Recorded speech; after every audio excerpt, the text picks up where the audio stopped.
Hello, everyone. Good afternoon to all. So I'm here today to talk a little bit about term sheets. It's quite a topic among founders and investors.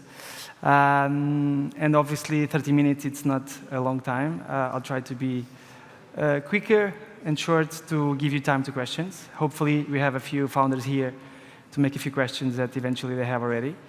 Obviously, I'll take the opportunity to talk a little bit about shielding and what shielding is and what shielding looks for and what shielding invests in. So I'll start exactly on that point. So shielding venture capital. So shielding is a venture capital fund based here in Portugal, deploying now the second fund, a 52 million euro fund. But we started 10 years ago, the vision of 6 business angels, Portuguese business angels from different sectors and industries and experiences, CEOs of multinational companies, of very large companies, and people with experience on private equity and venture capital. And throughout this period of time, these 10 years, actually more than that already, we have been one of the most active and successful investors in Portugal, with more than 50 companies now, more than 25 million euros invested, and companies pretty much across the globe. And this vision, as I was saying, started with 6 people back in the day, back in 2011, that were really trying to help and foster the ecosystem, trying to bet on the next founders, the next entrepreneurs, the ones that really would like or want to improve their lives and improve the economy of Portugal at the time. But this team of 6 people evolved over time, and we tried to bring together the expertise of these corporate guys, very knowledgeable of their own industries and experiences, with people much more founder-driven, closer to the ecosystem, with a more founder mindset. People like Miguel Santamaro, you probably know who he is, serial entrepreneur in Portugal, Uniplace, Discoverflex now. I'm also a co-founder. In an IT company, trying to disrupt the vending and the unattended world. Pedro Carlos is also an entrepreneur of the 90s, created the first internet service provider when internet was starting to emerge in our lives. And we have this amazing team to deploy this fund now, and hopefully to find the next big companies based in Portugal and beyond, hopefully. And now, coming to the Shielding Founders Fund, it's a 52 million euro fund, as I was saying. We closed in the end of 2020. It's the Founders Fund. It tries to combine this experience of people closer to the ecosystem, more founder-driven, with the experience of these initial partners, these people that really brings a lot of value to our discussions and conversations, and to actually be quite supportive of our portfolio founders. And in terms of what we look for, very early stage, we do invest in pre-seed and seed companies as a starting point. Tickets up between 100K to 1 million, 1.5 million, depending on the stage of the company. We have already invested roughly 20 million euros, so we have 30 million to go, so we are pretty active and looking for new investment. So if you want to talk later, just let me know. And a funny thing is that we try to be part of this, to foster this ecosystem from very early on. From ideas, we can go as early as a PowerPoint, even pre-product we can do. We have already done it. So we're really trying to help the next generation of founders, going this process from the pre-seed until the Series A, and then we can help quite a lot on the fundraising side, on getting to the right people in the next investors. So that's a little bit the focus and what we try to bring especially to the Portuguese ecosystem. And the funny thing is that the Founders Fund actually tries to embrace more than only our team, that this is already quite big and diverse, but we try to actually create something much more community-driven, network-based VC. So we have this concept of founder LPs, people that actually are founders, former founders, operators, advisors of the Portuguese ecosystem that have some connection to us, to Portugal. And for instance, Diogo Mónica from Encourage or Vasco Pedro from Embebel. So very interesting people, more than 40 people that are really helping us choosing the best companies, but more important even, to actually support our founders, support our community to thrive and to succeed on the issues they face every day, and most of these people have already saw those issues in the past. So really helpful, really trying to add value and create value for them. And finally, on top of that, we kind of launched a unique initiative, the profit-sharing model, trying to actually give back to our founders, to our community. So part of our performance fee of the fund is share with them, is share with our team, is share with our founders, and is share with our community.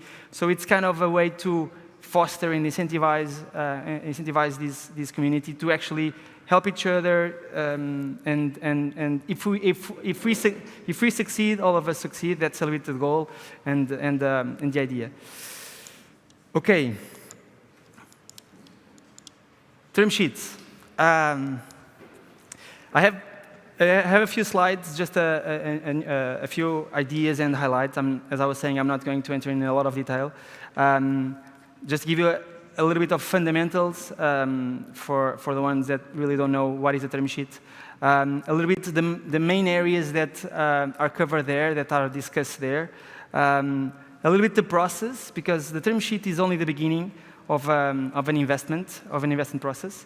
And in the end, I will give you some tips and recommendations that I would do. And bear with me, I've been on both sides. As I mentioned, I'm also a co-founder, and I've negotiated a lot of term sheets, more on the investor side than on the founder side, but I've been on the founder side as well. So I do have a feeling on what kind of room you have to negotiate a lot of stuff. So I'll get to that. So term sheet. Obviously, raising is very hard, and it's a full-time job, and it's quite frustrating. You will hear a lot of no's until you receive the first yes. So very painful and hard and long. And getting a term sheet is a big milestone, and that's one of those milestones that you actually get really excited and they think, perfect, it's done. Now I'm going back to my business. It's not true. A term sheet is only an outline, a list of the main terms and conditions that are going to be discussed in the weeks after, and it's not binding. Non-binding means it can be pulled off in any second if things are not agreed and defined between the parties. So just have in mind that a term sheet is a good starting point, is a very good sign, but it's only the beginning of that process. And usually founders think about term sheet, let's see the round size, let's see the valuation, and that's it. That's obviously those are important topics, but there's much more than that. And there's things that actually can impact a lot your life, so you should look into them quite thoroughly. The cap table is basically the list and a spreadsheet of all the shareholders with their own stakes, with their own investment, to have an idea of who has what and how can be divided, how the percentage of the company are being divided between all parties, all shareholders. And I was saying, signing a term sheet is only the beginning. There's also due diligence, the long-form docs, the shareholders agreement, the investment agreement, and pretty sure that expect the process at least 1 month, and 1 month is very good. So 1 to 3 months, it's, I would say, I guess more 2 to 3 months. It depends on the round, on how much money you are raising. So the bigger the round, the longer it will take, and it can be much more than 3 months if it is quite a big round. And another thing that I would like to mention is that there's a lot of information online. You can check it out. The VC industry tends to share a lot and to give a lot of templates and ideas and things that you can actually deep dive in and try to understand in more detail to be more prepared to those discussions. In terms of the main terms, there are mostly, generically, 5 big areas of what a term sheet covers. Starting on the investment, who are the investors, what is the amount, what is the valuation, what type of shares, the main conditions. And there's always a few questions that you start thinking about from the very beginning. So what is the amount? Is it for the full round, or is it capital missing? If there's capital missing, you still need to continue fundraising until you get the rest of the money. Obviously, when you have a term sheet, it's pretty much for a large portion of the round, so you should be able to actually get it done. But I've seen in the past companies that actually got their term sheet and then they didn't get the necessary money to close the round. It was a biotech company, so it's a little bit different, but still it's possible. So and the round failed. And then potentially there are conditions. What type of conditions do I need to comply, to complete, to actually execute the round and get the money in my bank account? The due diligence, the investment committee. Do I need to do I have already the final approval to get the round or not? What kind of information do I need to share? What kind of conditions do I need to complete until I get everything done? Also a very important topic, shares, type of shares. And it's pretty normal that investors have preferred shares, which means have preferred rights. So things that they can actually dictate and force you to do, or priorities, or vetoes, or whatever. So it's normal, it's expected. Don't take it too seriously. Just understand what is the impact of it in terms of your life, or how you are planning to manage your company. Governance, also very important. One of the topics the founders really like to discuss, because they are always afraid to be kind of forced and influenced by them, and a little bit restrained or restricted on the things they want to implement and do. Obviously, the board is much more relevant in the Series A and beyond. Pre-seed stage or seed stage, we do a lot of investments without a board seat. We are a little bit different eventually than other funds, but we are okay with it because I think it's very early on and I think it's not so relevant. But expect a board as throughout the journey. And it's very important to understand who will participate in the board. Is it someone that I know that actually can add value, that I have a good relationship with?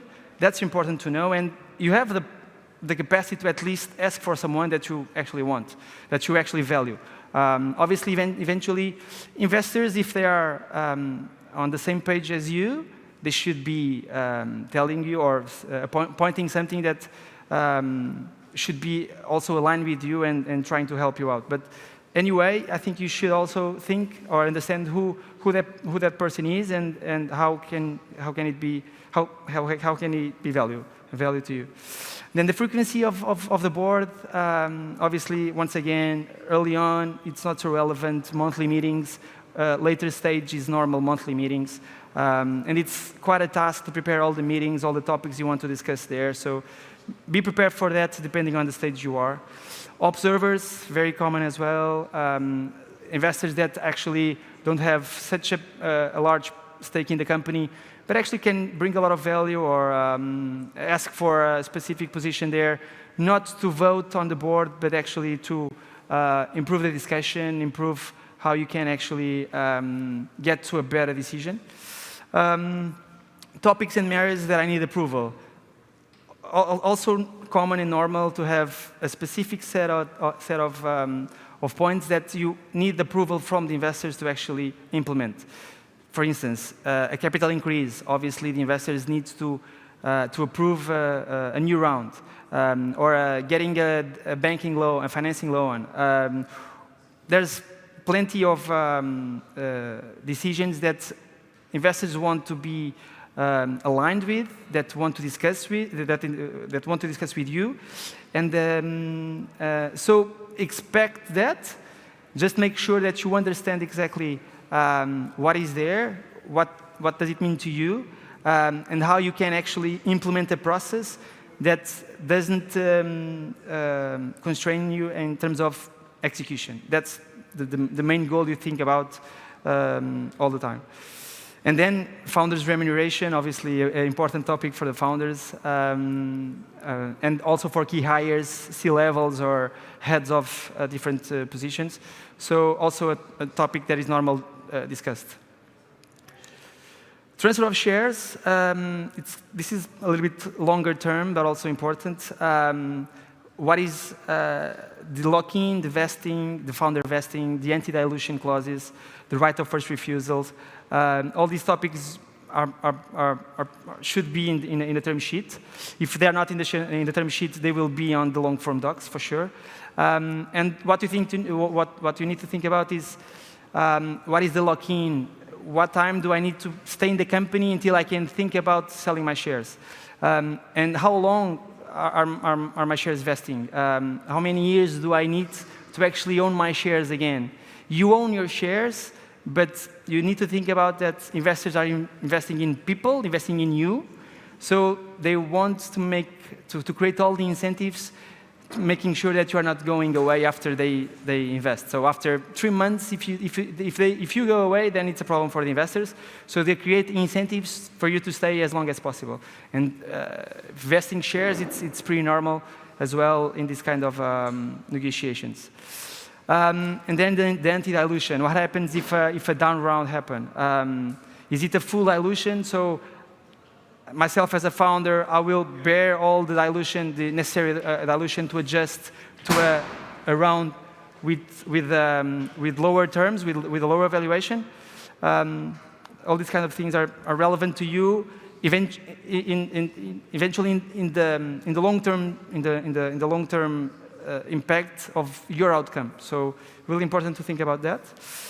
Exit, obviously, investors are here to exit. They are not staying. They don't want to stay forever. So there will be a few clauses or topics to have some capacity to exit, to force after a specific period of time, to force an exit, to force an M&A process, whatever. So you need to think. You need to understand exactly how you can actually give them some confidence that we will get there and we will help you on that. But eventually you have room to negotiate something that allow you to back his shares, acquire his shares, or find someone else to buy those shares, or even just find a solution for their shares and you continue to executing or managing your company. So there's a lot of possibilities. It's always something that you need to think about and discuss. Liquidation preference, one of the most discussed topics all the time. So basically the priority of who gets the money first in an exit scenario. Is it participating? Is it not? Participating means, do I get my money as an investor? Do I get my money first and then it's pro rata and then it's based on the ownerships of every parties? Or it's only I need to make sure that if the pro rata, if my stake is enough to get the money back to the investors, that would be enough. So that's the difference between participating and non-participating. And then eventually there are investors, depending on the market cycle, that actually asks for 2x liquidation preference. So they want to receive first 2x the money they invested. That's quite aggressive, but eventually it can happen. And then other clauses, eventually not so relevant, but still important, making sure you don't compete against your own company. The investors won't like that much. The good and bad lever, if you do some things that are not supposed to, eventually what happens to you.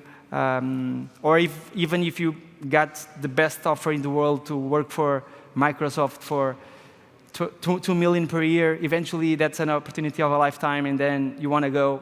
But I guess the investors need some protection and get, for instance, the shares back to give to someone that can actually manage the company afterwards.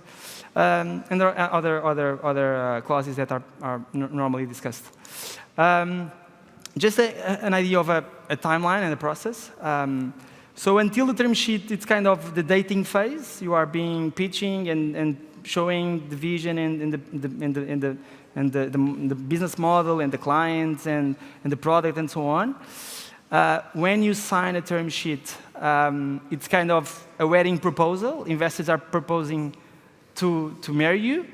And there, until you get the closing, until you sign and get the money on your bank account, it's kind of a preparation for the wedding.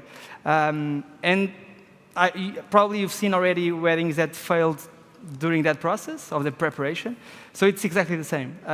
So you need to think about term sheet, 1 to 3 weeks of negotiation, but then 2 to 6 weeks for the due diligence process. It can be tax, legal, tech, IP, financial. There's a lot of things that eventually investors want to see to make sure that they are investing in the right company.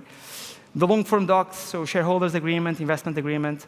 So the term sheet then translates to these documents where is defined the investment main terms of the round, and then the shareholders agreement is how the parties are being governed and how they manage their relationships within the company. So that's pretty much the 2 documents.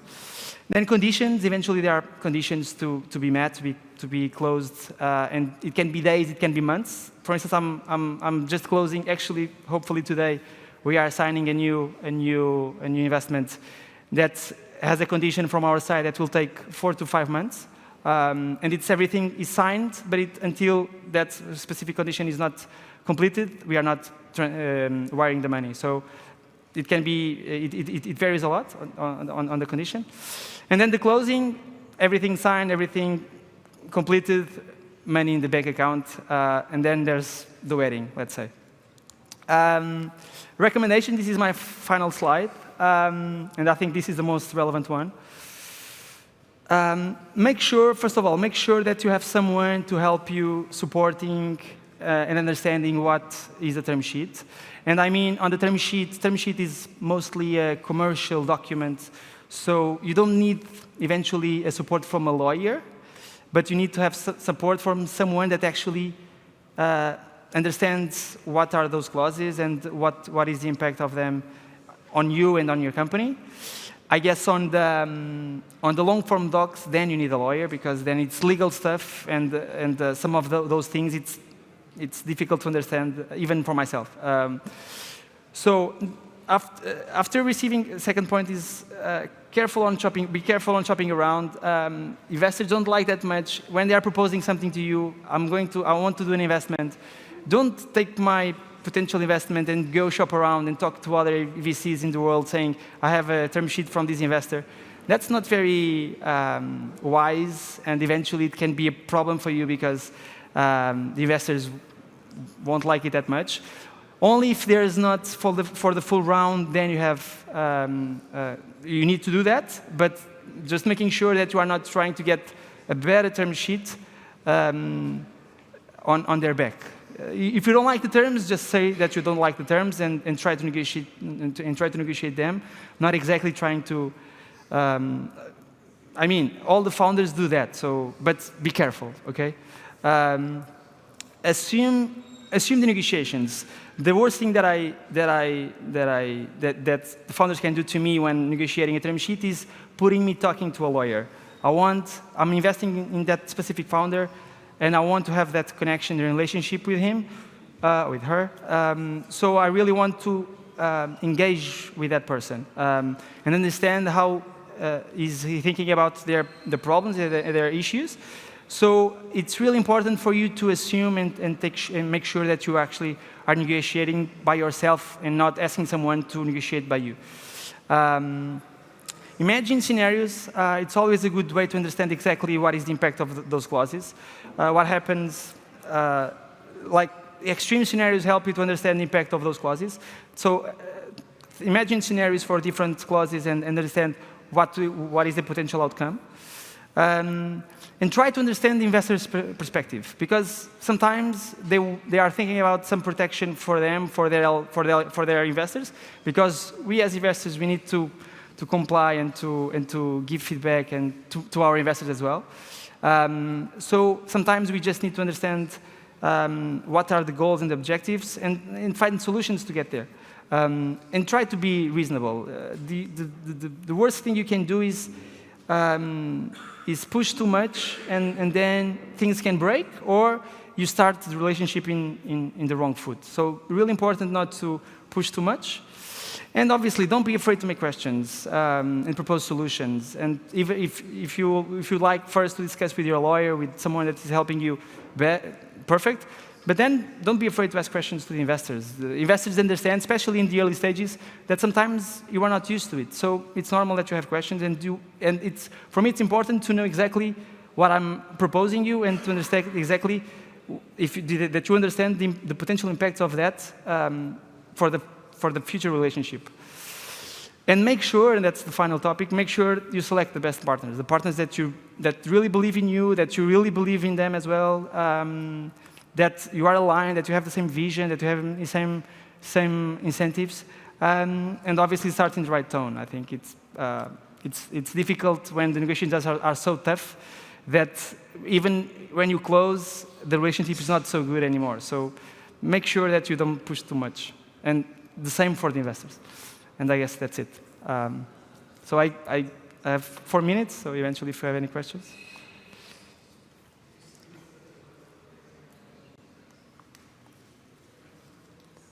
Yes, apparently not. Okay, just a quick one. What's your opinion about SAFE? A SAFE? Yeah. A SAFE, you can actually receive, it's normal to receive a term sheet for a SAFE, but it's a much simpler one, much less clauses and terms. A SAFE, the exact meaning is simple agreement for future equity. So it's a convertible, the convertible note is more a European kind of instrument. A SAFE is more an American kind of instrument, but I think it's being spread a little bit across the globe. And SAFE makes a lot of sense in specific situations. In very early stages, in a pre-seed round, it's normal to do a SAFE. Or in an extension, you complete your seed round or a Series A, but you need more time, and all the investors are okay with it, or the existing investors or new investors are okay with it, and accept to do something simpler because there's already shareholders in place, there's not much to accumulate or to adjust, so there's no need to actually discuss everything all over again. So SAFE makes a lot of sense for specific situations, but when you are closing a proper round, the full round, I don't know, a seed of 2 or 3 million or a Series A of 5 or 7 or whatever, then it's an equity round for sure. For the investors, if they could do it all the time in a safe note, it would be better for them. But, sorry, for the founders, I mean. Obviously, the bigger the round, the later the stage, the investors will ask for an equity round for sure. Yeah, and I guess that's it. Just a quick question. Could you give an example of an initial stage ideal preparation that you expect to see from a founder before starting this marriage negotiation? So what would be the ideal financial preparation that is presented by a founder to you, as in how would they use the funding that they are asking for? So if you could, like in 3 bullet points, just share what you think would be a perfect preparation. You mean in terms of information you need to share, like that you are being asked, or what do you mean exactly? As in, if I'm a founder and I'm reaching out to you, what do you expect to see from me that will make you want into further due diligence to understand my preparation? I guess that's prior to term sheet. Yeah, exactly. Okay, prior to term sheet. Yes, so yes. that's a completely different discussion, but yeah, in a very quick description.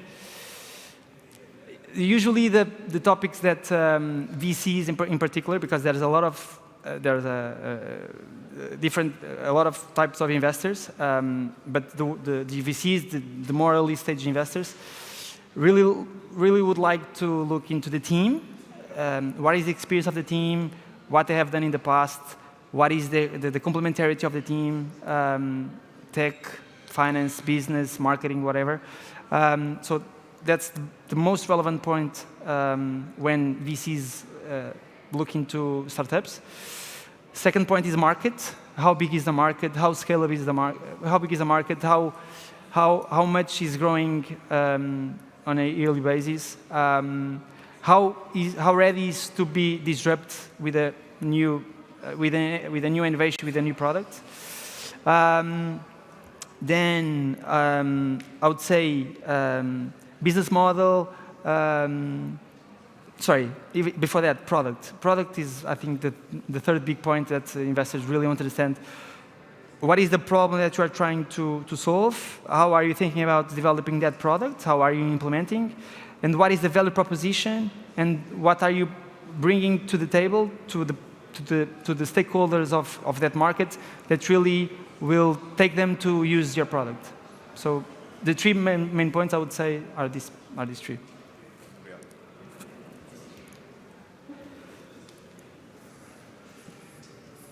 So thank you. Thank you, bye-bye.